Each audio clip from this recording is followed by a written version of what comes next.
Hello, I'm Waqar Rizvi, and this is Scope. The Iranian president's recent visit to Iraq has been hailed as historic for both sides. At a time of tough U.S. sanctions, Iran needs Iraq as a gateway, especially for banking and other transactions. Iraq needs Iran too. Iran supplies up to 45%, according to some estimates, of Iraq's daily electricity and gas needs. The elephant in the room is the U.S., which wants Iraq to distance itself from its neighbor, yet cannot provide reliable alternatives. To discuss all of that a bit further, we're joined now by Professor Farhang Jahanpur, who is a professor at the University of Oxford. He is joining us live now from London. And we're also joined now by Professor Luciano Zaccato, who is a political analyst and is also research assistant professor at Qatar University. He's joining us from Kuwait. Luciano and Farhang, thank you both for joining us and for taking your time out. Farhang, I'd like to start with you, if I may. What do you make of President Rouhani's trip to Iraq? He was certainly received in a much more welcoming fashion than, for example, his predecessor, Ahmadinejad, was. Yes, good morning to you and all your viewers and listeners. As you pointed out, I think it is a historic visit in many respects. I'm a historian by profession, and I think in order to understand the current situation, especially in view of the very heavy pressure by the current U.S. administration on both Iran and Iraq not to have close relations, it's really important to go back a bit and look at history before coming to the current situation and see why this is historic. Okay. The two countries go back to the dawn of history. In fact, the Sumerian civilization, which with the Egyptian and the Indus Valley civilization is one of the oldest civilizations of the world, developed in what is now southern Iran and Iraq, in the Mesopotamian area and Iranian Khuzestan, dating back to about 4000 BC. They had amazing achievements. For example, they invented writing. We have their first writings around 3500 BC. They developed the first code of law in history. They developed music, they developed astronomy, mathematics. So the history of relations between these two countries goes back a very long way. Even in the more recent times, during the Sasanian times, Iran's capital was in fact in Tisafun, which is not very far from current Baghdad. And Baghdad itself is a Persian word. Bagh means God in the Zoroastrian. Excuse me, I've got a bit of a cough. No problem. So Baghdad means the city of God. Therefore, it is impossible to separate these two countries from each other. Okay, so Luciano, put into context for us the historical relations between these two countries. But of course, coming now to contemporary times, as he said, there is well a lot of pressure on the Iraqi government to step away from Iran. Is that going to work? To say hello to Professor Jahanpur. It's a pleasure to meet him, even though it's virtually. I would love to meet him personally.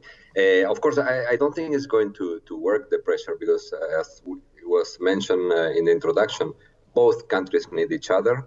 I mean, the United States cannot provide Iraq what Iran is providing, and basically all goods that they are coming from Iran. I mean, the $12 billion a year of exchange cannot be replaced by the United States. So the United States cannot ask Iraq to avoid negotiating with Iran, because the United States or any other country is providing what Iraq needs. And Iran is already there. Since 2003 until now, they have been developing trade and other kind of relations with the new Iraqi government. So it's basically very difficult to stop this to happen. And of course, we shouldn't forget the exchange of people from crossing the border from one place to the other due to the pilgrimages in Najaf and Karbala, and also in Mashhad and Qom. And this is also unstoppable. And at the end, it's not only bilateral trade between the capital, between Baghdad and Tehran, is the regional commerce between mainly Kurdish provinces from one place or the other, or even in the south, is very important. So it's very difficult to stop that. And also it's very difficult for Iran to avoid negotiating with Iraq, because as it was mentioned, this is one of the exits that Iran has nowadays, having in mind the sanctions that they are suffering. Okay, Farhang, it wasn't always very, very rosy relations between these two countries, was it? Even after the fall of Saddam Hussein. I remember, and we can go back to the time, for example, when Ahmadinejad visited Iraq, he wasn't received in a very welcoming fashion by many facets of Iraqi society. What do you think has changed this time around? Is it the fight against ISIS, which Iran supported Iraq in? Is that what has supported this more positive atmosphere? I think under President Ahmadinejad, Iraq was very much still under U.S. occupation and so had to be very careful about their reaction. He was very warmly received. Again, like President Rouhani, he openly went to all the cities and received huge welcome. But he was not received by the Supreme Ayatollah Sistani, Grand Ayatollah Sistani, probably because he had some differences of views with Ahmadinejad and also because he was not cleric. But of course, as has been mentioned in many Iraqi and Iranian newspapers, President Rouhani went public with huge crowds, and he also was visited and was received by Ayatollah Sistani and by all the government officials. To just adapt to what was just said, Iran and Iraq now have some $12 billion of trade every year. As you mentioned, some 45% of Iraq's gas and electricity comes from Iran. And in fact, in their talks, they have decided to increase it to some $20 billion. If I may say, one or two very important factors about this visit, which makes it historical, is that Saddam Hussein, when he attacked Iran, if you remember, in 1975, he had signed an Algiers Accord with the Shah about deciding the borders between Iran and Iraq, which was the Tholbeg line in Shatt al-Arab. But on the eve of the attack on Iran after the revolution, he tore that in public in front of the television and said the whole of Shatt al-Arab belongs to Iran. One of the things which has been decided in this visit is that they have confirmed Tholbeg lines. So from a political point of view, this is very important. And also from an economic point of view, they have decided to make many moves. Okay, and Luciano, one of the elephant, as I said in my introduction, is obviously the United States. We know what Donald Trump said when he visited Iraq in that unannounced visit, that secret visit to the U.S. base. He didn't even meet Iraqi officials, and then he said after that visit that U.S. presence in Iraq is necessary to watch Iran. What do you make of the U.S. role here in Iraq and how that will play out going forward between Iraq and Iran as well? Well, the presence of the United States is much more complicated than the Iranian one, because the presence of the United States is not that well received by most of the Iraqis. That's why the president cannot have a visit of 3 days, visiting all the authorities and visiting places, visiting religious scholars in Najaf. Of course, the United States has an absolutely different approach of the relations with Iraq. It's much more securitized. The American administration, as you said, wants only to be in Iraq to contain the expansion of Iranian influence in the region, and it's not the kind of relation that Iran has with Iraq in all the layers of the society and the political system.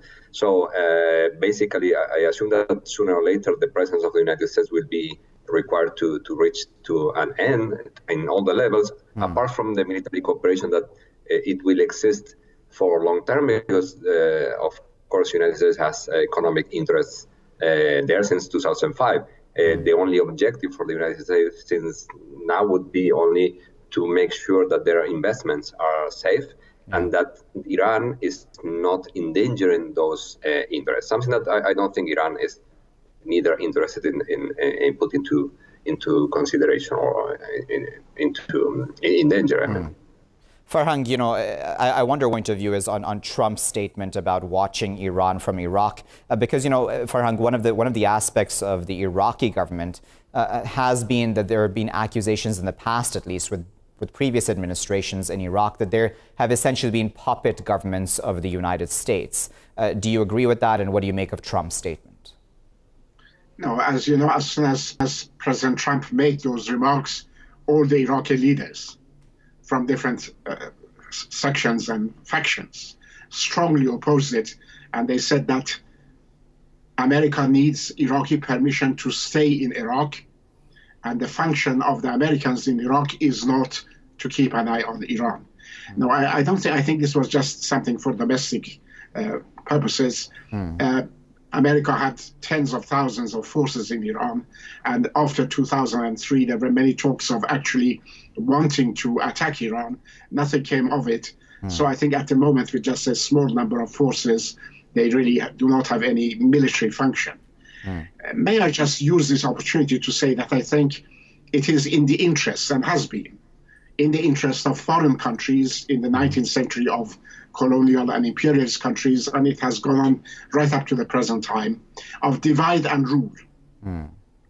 If we see that in Europe, countries which fought against each other and killed tens of millions of each other, finally realize that they have to come together and form a union to develop themselves. I believe that countries in the region, Pakistan, which again has a very long history of relationship with Iran, Iraq, Turkey, I think these are the pivotal countries in the area. And the best thing for them to do, and in fact there was a framework for that, which was developed from a long time ago, the Regional Cooperation Council, RCC, if they can develop that and increase their trade, their relationship, their scientific exchanges, this would, of course, both develop the region as well as, of course, prevent foreign intervention. Because terrorist activities has not been good either for Iran or for Iraq or for Pakistan or for any of the Turkey, any of the regional countries. I really believe that it's time for them to learn that their strength lies in unity and not in being separated. Very well. We're gonna hold on to that thought. In fact, Farhang, we're going to come back, viewers, after this short break. Please do stay with us, Farhang and Luciano. We're going to continue this conversation and add a new voice to it as well. Viewers, a lot more still to come. Stay with us after this break. Viewers, thank you for staying with us here in Scope, and we're continuing to discuss the Iranian president's recent visit to Iraq. We're still joined by Mr. Farhang Jahanpur and Mr. Luciano Zakata. We're also going to now join another voice to this discussion. We're now joined by Mr. James M. Dorsey, who's a senior fellow at the S. Rajaratnam School of International Studies in Singapore. James, thanks for joining us here in Scope. James, what do you make of the trip of President Rouhani to Iraq? How historic is it?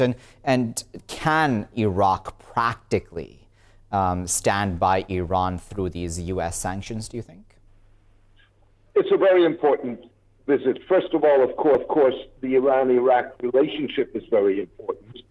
They're neighbors. Iran has great influence in Iraq, has been very economically, as well as militarily and politically, very helpful to Iraq. And of course, it comes in an environment in which much of the international community wants to preserve the Iran nuclear agreement and wants to help Iran to the degree it can, given the nature of the U.S. sanctions, help Iran circumvent those sanctions. Okay, so Luciano, what do you make of that? Do you think that it's practical? Because, you know, I imagine it's easy to say, Luciano, that Iraq will stand by Iran, but in reality, will it be able to? As I mentioned before, I think it's very difficult to prevent Iran to continue standing by Iran, because most of the exchanges that happen between Iran and Iraq are happening between the borders, between the provinces, between the people that they make exchange crossing the border. So even though the sanctions are very tough and that they can target third countries, like even any other GCC state, if the United States want to target them. Let me go to you, Farhang, if I may. Farhang, you know, one of the major obstacles that exists right now is the fact that Iraq has not been able to pay Iran back for many of the energy supplies. That's becoming an issue now, of course, because of the U.S. sanctions and the obstacles that they create. That's a very real-world, practical obstacle, isn't it, Farhang? And do you think that the two countries can work around those sanctions? First of all, let me say what a pleasure it is to be with Mr. Dorsey, James Dorsey. I'm a great fan of him. I read his writings quite regularly, and they are extremely well informed. Yes, I think, well, this has been a problem for Iran since the reimposition of sanctions on Iran, illegal reimposition of sanctions, because it's contrary to the Security Council Resolution 2231 and to the agreement reached between Iran and 5+1. But of course, the contacts between Iran and Iraq are so diverse. Millions, literally millions of pilgrims and visitors and tourists are exchanged between the two countries. And also the exchanges that are between them are normally like gas, electricity, goods, agricultural goods. So I think for the time being, for so long as the sanctions continue, they probably can engage in some sort of barter agreement and barter relationship, and they can keep the money till later on. But as you know, the Europeans are now developing a system, a vehicle for making payment to Iran outside the dollar. And I don't see why something similar is not possible between Iraq and Iran. James, do you agree with that? And you know, James, many would say that Iraq, why would Iraq, side with Iran over the U.S., especially when the U.S. has invested so much money and time, really, in Iraq as well? I think there are two things. One is, let me say something in advance. Iraq is unique in one other respect.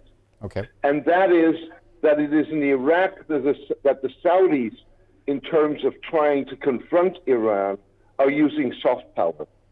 They're using economic assistance, they're using investment, and therefore they're trying to create an alternative to Iran. And that struggle, if you wish, has yet to play out.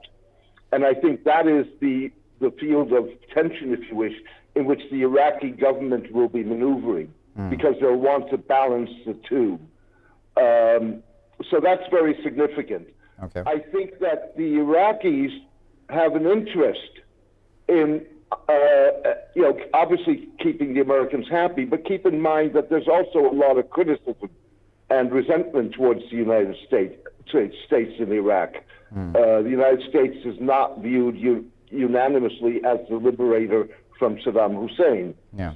So they're very complex attitudes that you're dealing with in terms of both, all three, the United States, attitudes towards Iran, but also attitudes towards Saudi Arabia. Luciano, if you can hear me now, Luciano, I wanted to ask you, what do you make of the criticism, in the past at least, of too much Iranian influence on Iraq? And I'm sure you've heard of that, of course, because especially in the context of the Popular Mobilization Forces, or Hashd al-Sha'bi as they're called in Arabic, many said that Iran wields too much influence in Iraq. Is there basis to that? Has that now changed, do you think? Well, it might have changed a little bit. I mean, but it's undeniable the influence that Iran has in Iraq since 2003. But not all this influence can be considered as a negative influence. As it was mentioned by my colleagues, I mean, the influence in the economic development of Iraq, the Iranian influence in the Iraqi economic development has been very important since 2003 until 2005 until now, something that was not covered by the United States. Also, the Iranian participation in the fight against ISIS was fundamental to liberate Mosul and other areas. Again, the United States was not there full time to contribute to the defeat of ISIS, something that Iran did. So all the influence that Iran had or is having since 2005 until now cannot be considered 100% negative, and that's why there are a lot of people that they are more or less satisfied with Iranian presence. This doesn't mean that all the things that are decided in Baghdad are decided in calm, like some people said.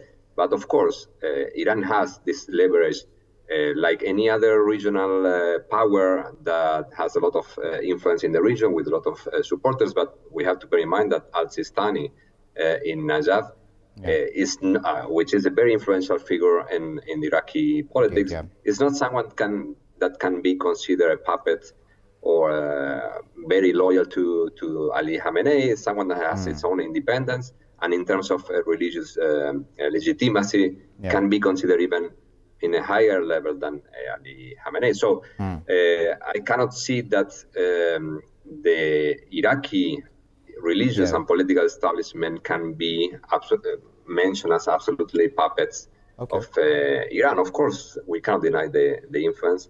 And of course, at the end of the day, if the Iraqi establishment needs to decide for their future, which is the most closest ally that they would decide in order to continue their autonomous or independent position in the region, they would maybe side with Iran rather than the United States. Farhang, because you're here in Farhang, it makes sense to ask you this question.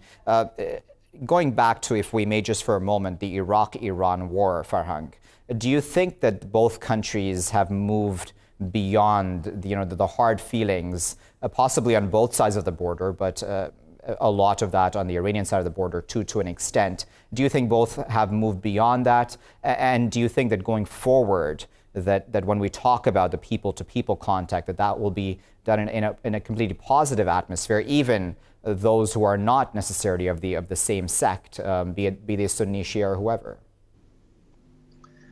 I think this issue of Iranian influence in Iraq has been a bit overdone. It is an insult to the Iraqis. Iraq is not occupied by Iran.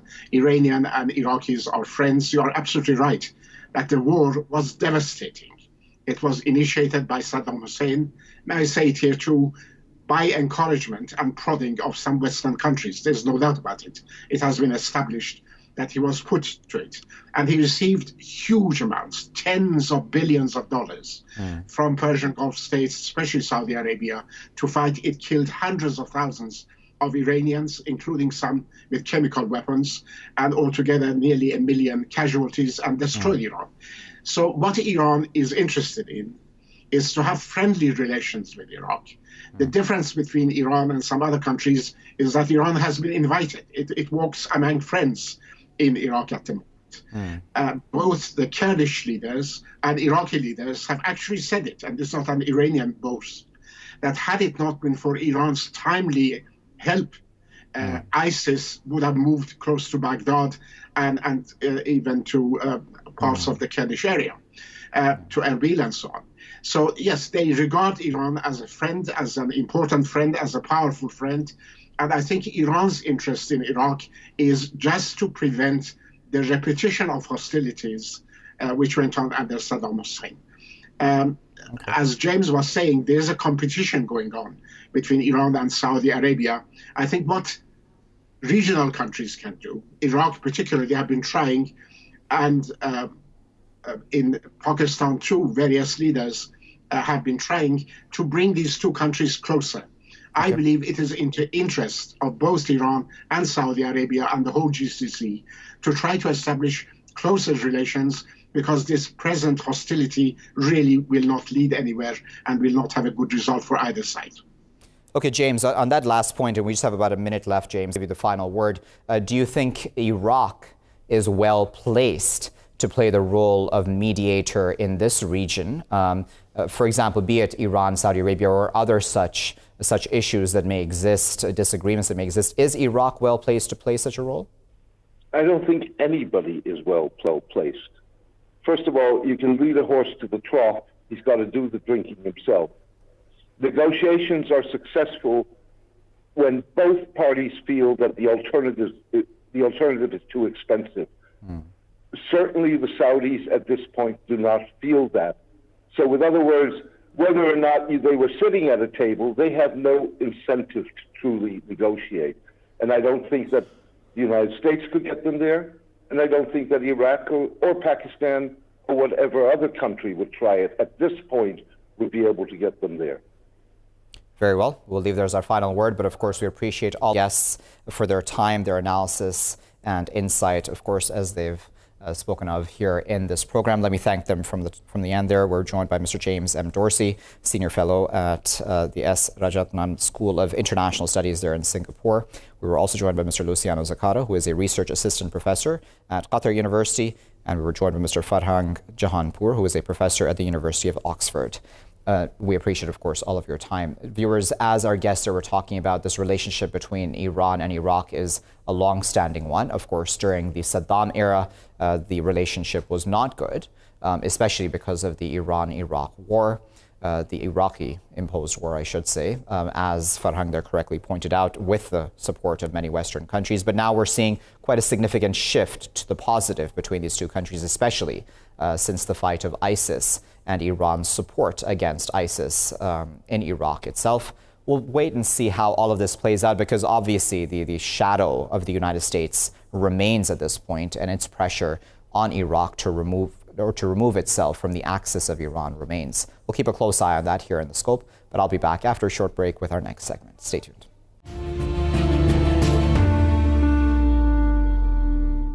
Thank you for staying with us here in Scope, viewers. Now, the Israeli Prime Minister says Israel is not a state for all its citizens, but only for Jews. Even the most pro-Israel organizations in the West have criticized Netanyahu for demonizing Arabs. However, with elections coming up in April and corruption investigations hanging over his head, Netanyahu finds himself in a corner. What does the strengthening right wing in Israel mean for its minorities and for peace with Palestinians? To discuss all of that a bit further, we're joined now by Mr. Abdulaziz Al-Ghashian, who is a researcher at the University of Essex. He's joining us now from Riyadh. And we're also joined by Dr. Mustafa Barghouti, who is a Palestinian politician, and he is joining us from Ramallah. Abdulaziz and Dr. Barghouti, thank you for joining us here. If I may, Dr. Barghouti, I'd like to start with you. What do you make of Netanyahu's recent statements vis-a-vis Arabs? Netanyahu's statement has exposed the real policy of the Israeli government and the real nature of the Zionist state. It's a nature of not only extreme nationalism and racism, a system of apartheid where people who are citizens are treated in different ways according to their origin and according to their race. And that is a reflection, the most clear reflection of the fact that Israel is an apartheid state. But more than that, I must say that this Israeli statement and Netanyahu's statement is nothing but actually an indication that the Israeli government and the governing coalition has gone far, far in the direction of becoming a fascist system. Only fascist countries and only fascist regimes would discriminate against their own citizens in this manner.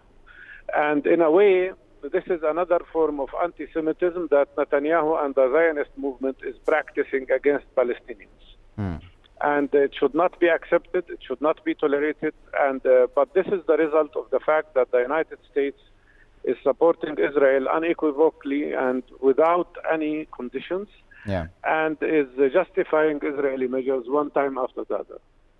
Abdulaziz, I wonder what you make of Netanyahu's statement. As Dr. Barghouti there said, if we're seeing this in the context of essentially carte blanche support by the U.S. of all Israeli actions, this does seem like Israel can get away with these sorts of statements. The Israeli Prime Minister, no doubt, can get away with saying that basically the Arabs, the 17.5% of Arabs who make up the Israeli population, they don't have the same rights, according to him, as the Jewish population. What do you make of that, Abdulaziz?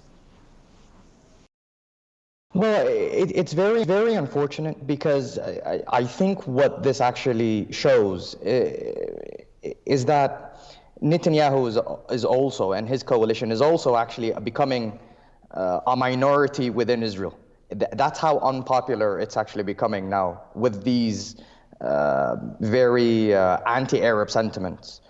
Now, what's very fascinating, and I think what's very interesting that we have to look at this, is that there has to be, in my opinion, there has to be a nuanced approach to how many Israelis have looked at the Palestinian question and have looked at the Arab question. And I think that, as Dr. Barghouti mentioned, this has been a constant theme within Zionism. But this is an extreme theme within Zionism. Now, what actually perpetuates this extremism towards Arab minorities and probably other minorities is that indeed there is this almost not even amber light, this green light from the Trump administration. That Netanyahu feels very emboldened by Donald Trump to facilitate these nationalistic notions of greater Israel.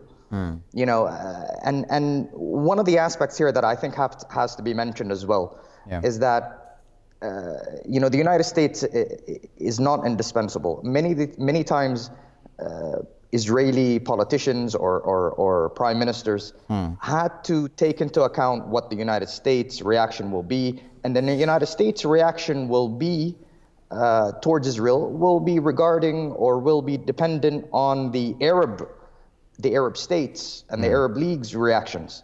At this time, the Arab League's reactions, or the joint stance of the Arab League towards the Israeli issue, or even between themselves, it's not coherent, and they're very. I mean, the Arab League is in disarray now. So what he's doing is that he's actually taken advantage of this disunity in the Arab League to gain more room and to facilitate and to obtain these notions of greater Israel and the nationalistic. Okay, Abdulaziz, you know, Abdulaziz, we've seen the Israeli Prime Minister already won elections with negative Arab sentiments, you know, asking people to come out to prevent the Arab voters from getting the upper hand. Do you think this is, in fact, I'm going to push you on that point you made earlier, Abdulaziz, because you said it would be, you know, he's a minority within Israel, but sometimes it seems like quite the opposite, doesn't it? It seems like Israeli society is just as a whole moving more right-wing. What do you make of that, Abdulaziz? This is an interesting point, and I'm very glad you asked me that, because it gives me an opportunity to expand upon this. Now, what I meant by the notion that he is a minority is that this racist rhetoric towards Arabs is many Israelis find that distasteful.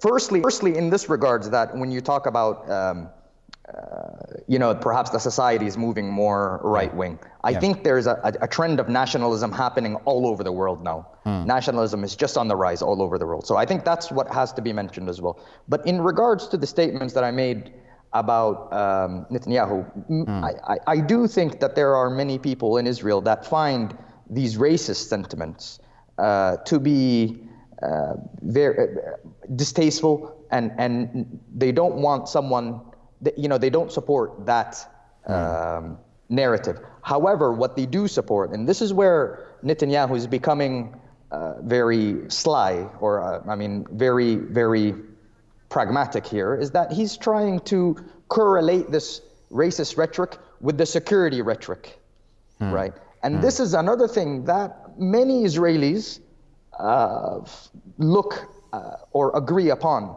that if you tie an aspect of race to an aspect of security, then this legitimizes this racist notion, even if they find it distasteful. So what I am trying to say is that the racist rhetoric is potentially the right wing. I mean, if I'm sorry, but potentially a minority. If it wasn't a minority, then he wouldn't try to be seeking an alliance within the. But you know, this is something that I think it's this connection between racism and security. Okay, just because we're running out of time, I wanted to get a final word, if I may, from Dr. Barghouti. Dr. Barghouti, if you can hear me, I wanted to ask you as well the question I put to Abdulaziz. Do you think all of the Israeli society is moving more right-wing, and that is why we're seeing the Israeli Prime Minister speak in these terms about Arabs, etc.?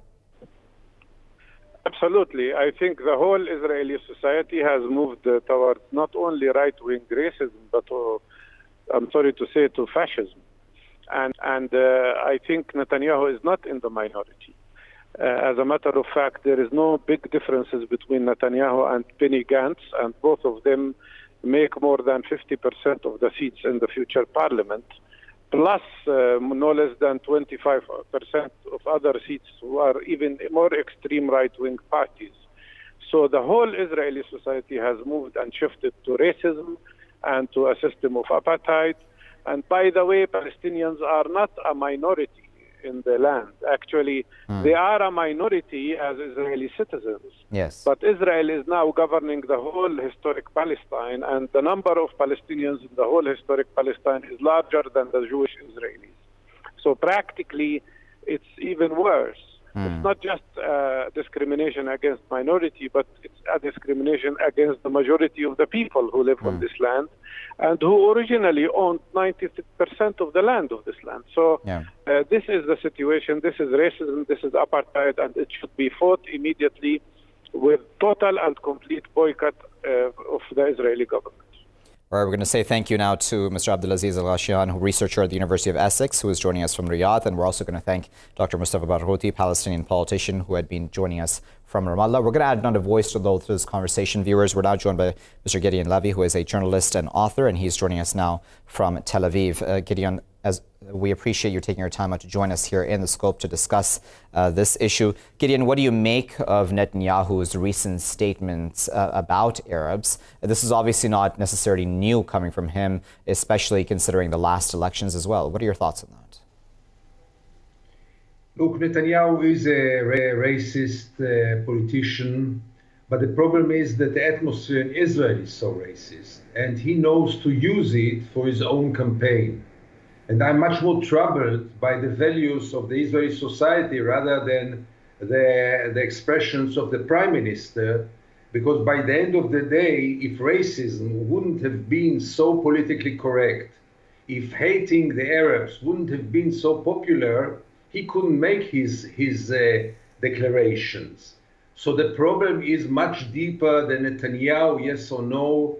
The problem is that the Israeli Jewish society, mainly in the recent years, became Arab-hating, became racist, nationalist, in terms that they've never been before.